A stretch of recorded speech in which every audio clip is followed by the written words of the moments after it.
Hello, critical thinkers. Hope all is well. I wanted to do a video about my quick thoughts regarding the correctional officer strike that has tentatively ended. And my thoughts today are not really about the strike, it's about what's going to happen afterward. We have to go back to the media coverage of the strike.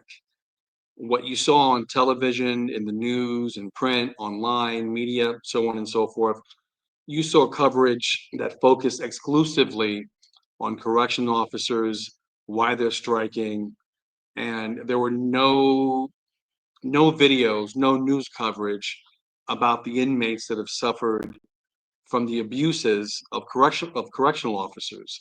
So you saw these news outlets show you videos of a riot, of an uprising in one facility, and they had you think that this is happening every single day. In terms of how often those things happen in correctional facilities, I don't have that information. I don't think it happens on a daily basis. You have an uprising, you have a riot in a facility. So the media had you think that these correctional officers are dealing with that on a daily basis, and then they start to parade out the wives of these correctional officers, and they start to parade out the children.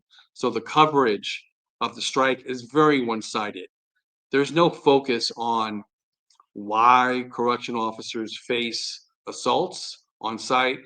There's no coverage on why these things are happening. What the media would want you to believe is that inmates are just attacking correction officers all willy-nilly for no reason, and there's it just happens, and that's just the nature of the job. I don't believe that to be the case as well. Are there correctional officers getting attacked? Probably. I'm sorry, getting attacked without provocation? Maybe. Are there CEOs getting attacked because of provocation, because of abuse? We know that to be the case. So the media coverage has been very, very, very one-sided, and the focus on the abuses that's occurring in correctional facilities has been virtually zero.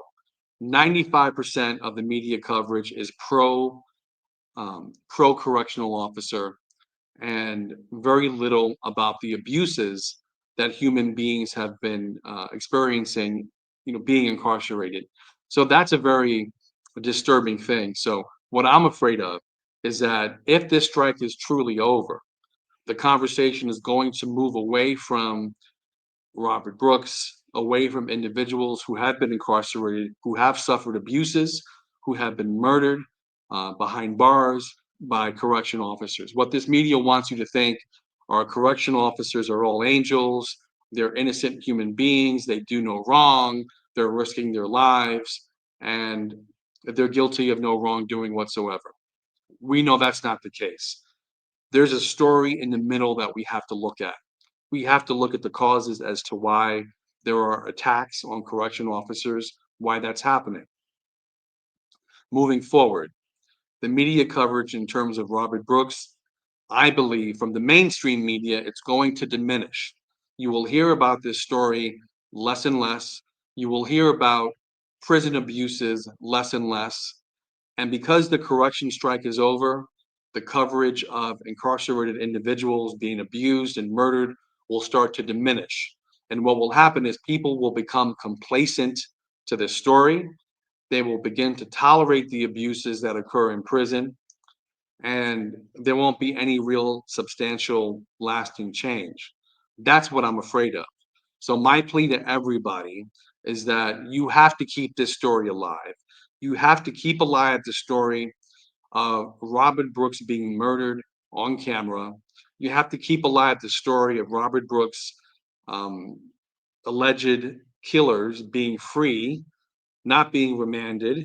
You have to keep the story alive that it took more than 2 months to get even arrest in this case. You have to keep the story alive that the special prosecutor, William Fitzpatrick, gave luxury treatment to these correctional officers and staff.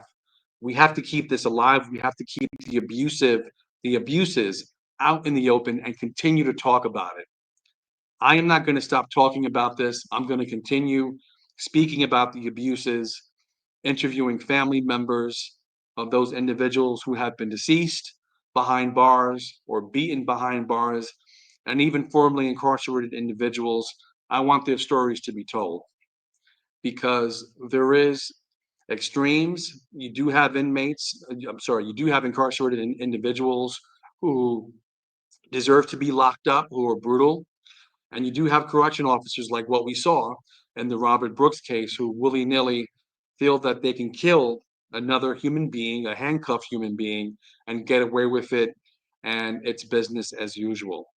There has to be a meeting of the minds. There has to be a middle ground, which I don't think we'll see anytime soon, that we have to keep fighting and force people to be aware of what's going on. People are complacent. We have to wake people up to what's occurring and force people to listen to these stories.